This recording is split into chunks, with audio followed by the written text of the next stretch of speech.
నిర్మలమైన మనస్సు, నిష్కలంకమైన మనస్సు, గొర్రె పిల్ల వంటి మనస్సు తండ్రి నీకు స్తోత్రాలు. పావురము వంటి మనస్సయ్యా, పరిశుద్ధమైన మనస్సు తండ్రి నీకు స్తోత్రాలు. మా గొప్ప దేవానికి వందనాలు. కొండలలో ఉన్నను నువ్వు మరచిపోలేదయ్యా, శ్రమలలో ఉన్నప్పుడు నువ్వు విడిచిపోలేదయ్యా. దేవానికి స్తోత్రాలు. షడ్రక్ మెషక్ అబేద్నెగోలు అగ్నిలో ఉన్నప్పుడు ప్రభా వారికి తోడై ఉండి కాలిపోకుండా కాపాడిన దేవుడు తండ్రి నీకు స్తోత్రాలు. అయా నీ ప్రజలు పేరు పెట్టి పిలువబడిన నీ జనాంగము ప్రభా ఎర్ర సముద్రంలో నడిచి నీళ్ళలో వెళ్తున్నను వారి మునిగిపోలేదయ్యా.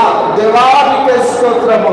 నీది గొర్రెపిల్ల మనస్సు తండ్రి, నీది పావురము మనస్సయ్యా. నువ్వు విడిచిపెట్టక ప్రేమించే